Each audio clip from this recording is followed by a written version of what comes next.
આપણે ગલકામાં આપણે છોડ પીળા પડી જવાય. આ સેમ પ્રશ્ન તમારો છે કે ભાઈ એ પણ એક મોઝેક કે જે પંચરંગીય રોગ છે અને જે મોરલોથી ફેલાય છે.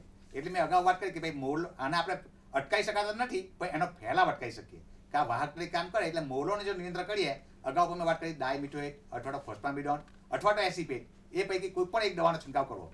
વારંવાર એકને એક દવાનો છંટકાવ નહીં કરવો, નહીં તો એમાં શું થાય છે કે એમાં રેઝિસ્ટન્સી આવતી જાય અને એને લઈને આપણે જીવાતનું જેટલા પ્રમાણ નિયંત્રણ કરવું હોય એ કરી શકીએ નહીં. એટલે જો વારાફરતી છંટકાવ કરીએ તો તમારો જે રોગ છે એ ચોક્કસપણે આગળ ફેલાતો અટકાવી શકીશું.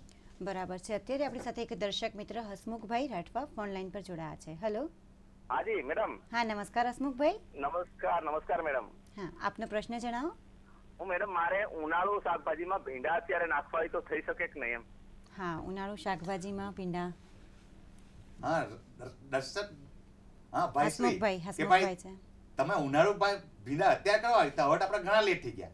કે એનું જનરલી આપણે શું છે કે ફેબ્રુઆરી બાદ કે ઠંડી જાય જાન્યુઆરી 15 પછી એનું વાવેતર કરવામાં આવે.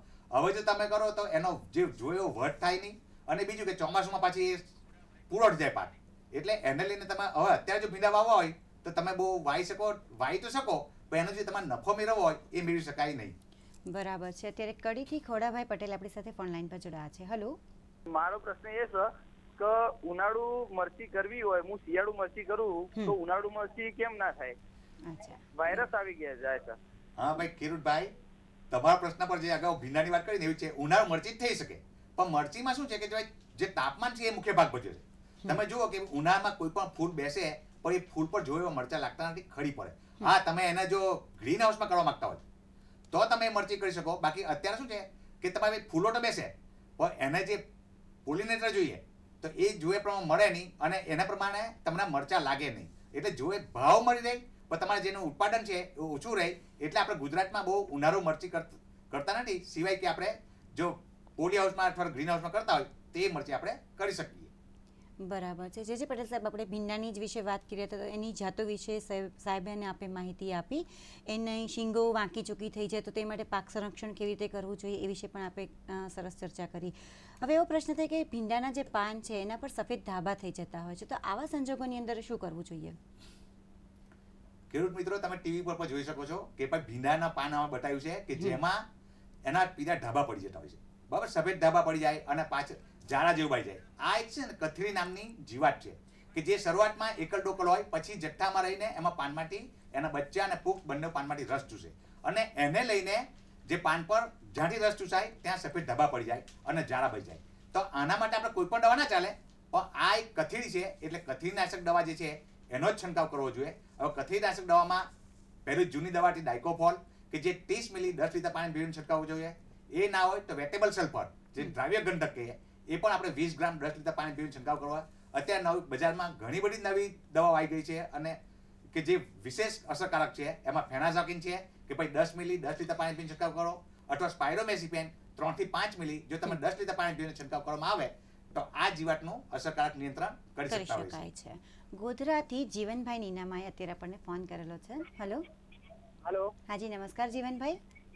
એટલે ગવારમાં જે કોકડાનો રોગ લાગે એના માટે શેની દવા વાપરવી પડે?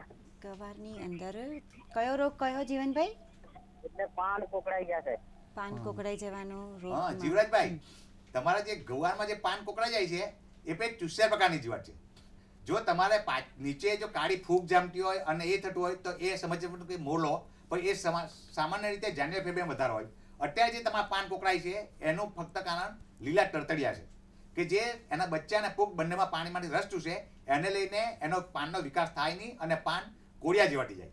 તો એના માટે મેં અગાઉ પણ વાત કરી છે કે ભાઈ થાયોમિટોક્ઝામ 5 થી 7 ગ્રામ 10 મિલી દવા 10 લીટર પાણીમાં ભેળવીને છંટકાવ કરવો, અથવા તો મિથાઇલોડિમેટોન 10 મિલી 10 લીટર પાણી ભેળવીને છંટકાવ કરવો. જો તમારે ગુવાની સિંગ ઉતારતા હોય તો એના માટે તમે NSK એટલે કે લીમડાની લીંબોળીની બીજનું દ્રાવણ 5% એટલે 50 ગ્રામ લીંબોળીની બીજ લેવાની, અને એનો જે અર્ક કાઢીએ એને 10 લીટર પાણીમાં ભેળવીને છંટકાવ કરીએ તો આપણે જે ઝેરી અવશેષો રહી જતા હોય એને પણ આપણે નિવારી શકાય અને આપણને વધારે આર્થિક ફાયદો કરી શકીએ. ખૂબ જ સરસ વાત કરી સર આપે. દર્શક મિત્રો, આપ જોઈ રહ્યા છો કૃષિ દર્શન ફોન ઇન લાઈવ છે અંતર્ગત આજે આપ માહિતી મેળવી રહ્યા છો ઉનાળુ શાકભાજીની ખેતી અને પાક સંરક્ષણ. આપણી ચર્ચા અહીં યથાવત છે, પરંતુ સમય થયો છે નાનકડા વિરામનો, તો મળીએ વિરામ બાદ. રાષ્ટ્રીય એવોર્ડ વિજેતા દૈનિક ધારાવાહિક એક ડાળના પંખીની ભવ્ય સફળતા બાદ ડીડી ગિરનાર રજૂ કરે છે નવી દૈનિક ધારાવાહિક આ મામાનું ઘર કેટલે.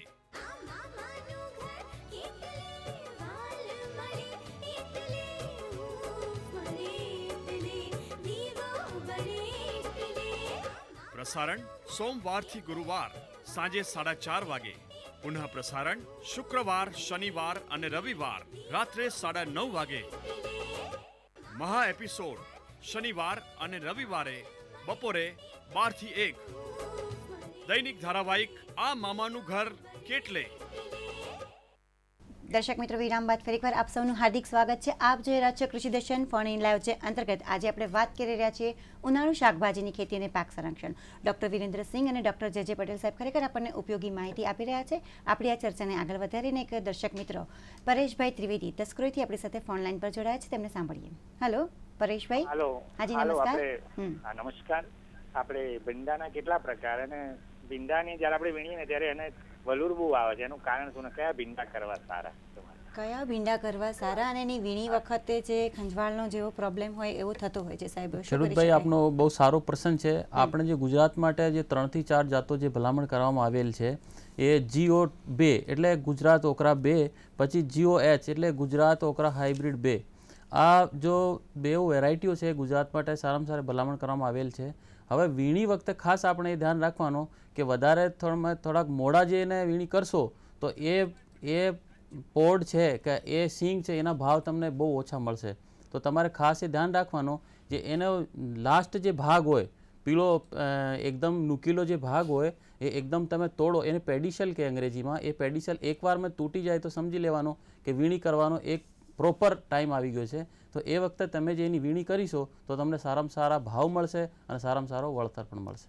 ને બીજું પરેશભાઈ તમારે એ ખ્યાલ રાખવાનો છે કે ભાઈ વીણી તો કરો, એનું ગ્રેડિંગ કરવું બહુ અગત્યનું છે. કે જે ધારો કે તમારે કોઈ જીવાતનું નુકસાન વાળું હોય કે ભાઈ ભીંડા કાણા પડી ગયેલા હોય, પીળા પડી ગયેલા હોય, એને તો તમે અલગ તાડવી લો અને પછી જો એને જુદા જથ્થા વેચો અને જે સારા ભીંડા છે એના અલગ જથ્થો બનાવો તો એનાથી પણ તમને ભાવમાં ઘણો બધો ફેર પડી જશે અને તમને આર્થિક ફાયદો પણ ઘણો સરસ થશે. એટલે તેની ગુણવત્તા પ્રમાણે તેને બંનેને અલગ અલગ જુદા તારવી દેવા જોઈએ. બરાબર છે. અત્યારે કચ્છ ભુજથી રમેશભાઈ પટેલ આપણી સાથે ફોન લાઈન પર જોડાયા છે. હેલો. હાજી નમસ્કાર રમેશભાઈ. નમસ્કાર, હું ભુજથી બોલું છું. મારે જે પૂછવું છું, અત્યારે જે ગરમીની જે 40-42-43 ડિગ્રી ગરમી છે, અત્યારે વાવેતર કઈ વસ્તુનું કરવું? અત્યારે હાલમાં 42-43 ડિગ્રી ચાલી રહી છે, ત્યારે કયા શાકભાજીનું વાવેતર કરવું એવો પ્રશ્ન છે ભુજથી રમેશભાઈ પટેલ. ખેડૂતભાઈ, આપણો આ ક્વેશ્ચન તો બહુ જ સારું છે, પણ આમાં તમે આ ઉનાળો શાકભાજી કરવા માટે ખાસ તો થોડાક મોડા પડ્યા છો. પણ જે બીજથી થતા જે પાક છે અત્યારે, દાખલા તરીકે ભીંડા અને ગુવાર તમે કરી શકો. શરૂઆતમાં મારા સાથી મિત્ર જયેશભાઈએ વાત કરી કે ભીંડા માટે પણ થોડોક મોડો થઈ ગયો છે, પણ તમે જે ઘરવાળી ઘર માટે જે ખાલી કરતા હોય તો ભીંડાનો અત્યારે તમે પરભણી ક્રાંતિનું વાવેતર કરી અને ઘર માટે કરી શકો છો. સાથે સાથે ગુજરાત આપણે ગુવારનું પણ તમે વાવેતર કરી શકો છો. બરાબર સર, આપણે જ પૂછવાનું કે ભીંડાની વાત કરી રહ્યા છીએ તો એમાં કયા રોગો આવે, પાક સંરક્ષણ કેવી રીતે કરી શકે વાત થઈ. હવે ભીંડાના પાકની અંદર ખાતર છે તે કેટલું અને કેવી રીતે આપવું જોઈએ? હા બેન, બહુ સારી વાત છે આપની કે કોઈ પણ આપણે શાકભાજી લઈએ તો ખાતર વ્યવસ્થા ખાસ એમાં કાળજીપૂર્વક કરવી જોઈએ. તો એમાં આપણે યુનિવર્સિટી દ્વારા જે ભલામણ કરવામાં આવેલ છે એ 12 થી 15 ટન પ્રતિ હેક્ટરે છાણિયું ખાતર અથવા તો કમ્પોસ્ટ ખાતરનો ઉપયોગ વાવણી વખતે જ કરી દેવું જોઈએ. જ્યારે 100 કિલોગ્રામ નાઇટ્રોજન, 50 કિલોગ્રામ ફોસ્ફરસ અને 50 કિલોગ્રામ પોટાશ, તો 50 કિલોગ્રામ નાઇટ્રોજનનો જે અડધો જથ્થો છે એ ચાસમાં જ આપી દેવો જોઈએ અને બાકીનો જે અડધો જથ્થો છે નાઇટ્રોજનનો એ લગભગ 30 દિવસ પછી, વાવણીના 30 દિવસ પછી તમે આપી શકો છો. બરાબર છે. ખૂબ જ સરસ વાત કરી ડૉક્ટર સિંહ આપે. જે પટેલ સાહેબ, કાકડીના શાકભાજીનો પાક છે એ વિશેનો એક પ્રશ્ન આવી ગયો કે છોડ જો પીળો થઈ જતો હોય છે, તો હવે કાકડીની સાથે જે તુરિયા છે એના પાન પર ઘણી વખત લીટીઓ જોવા મળતી હોય છે, તો આ શું છે અને તેને કેવી રીતે નિયંત્રણમાં લાવી શકાય? ખેડૂત મિત્રો, આ પ્રશ્ન બધાના જ મૂંઝવટ હોય છે કે લગભગ શાકભાજીની 26 જેટલા પાકોમાં આ તમને પાન પર વાંકી ચૂકી લીટીઓ દેખાય છે, પણ ખેડૂતોને ખબર નથી હોતી કે ભાઈ વાંકી ચૂકી લીટીઓ કેમ પડશે. આ એક લીફ માઇનર એટલે કે પાન કોળિયું. શરૂઆતમાં આપણે એટલી બધી અંધશ્રદ્ધા ધરાવતા હતા કે પાન પર એવી રીતના લીટીઓ દેખાય તો આપણે જ્યાં નાગ દેવતા હોય એ રીતના આપણે પૂજા કરતા. પણ આ એક પાન કોળિયું નામની જીવાત છે કે જેની ઈયળ એ બે પાનની પેશીઓ વચ્ચે રહી અને અંદરથી હરિતકર કોળી ખાય. બરાબર. હરિતકર ખાઈ જાય એને લઈને જે પાન પર સફેદ રંગના વાંકી ચૂકી લીટી ઉઠી જાય. પણ એના માટે સારામાં સારા જો ઉપાય હોય તો કે ભાઈ ડાય મીઠું 30 મિલી 10 લીટર ભેળવીને છંટકાવ કરીએ, અથવા તો એસિપેટ 10 ગ્રામ 10 લીટર પાણી ભેળવીને છંટકાવ કરો, અથવા તો લીંબોળીનું બીજનું દ્રાવણ 5% જો તમે છંટકાવ કરવામાં આવે તો આ જીવાતનું આપણે નિયંત્રણ કરી શકતા હોઈએ છીએ. બરાબર છે. અત્યારે મહેમદાબાદથી કિરીટભાઈ ઝાલા ફોન લાઈન પર જોડાયા છે. હેલો. હા. હાજી નમસ્કાર કિરીટભાઈ. હા. આપનો પ્રશ્ન પૂછો. મારો પ્રશ્ન એ છે કે ગલકીનો પાક મેં અત્યારે શાકભાજીમાં કર્યું છે. તો એમાં અંદર એમાં પોકળ વાઈ ગયો છે અને બધા નાના ગલકા થઈને તૂટી જાય છે.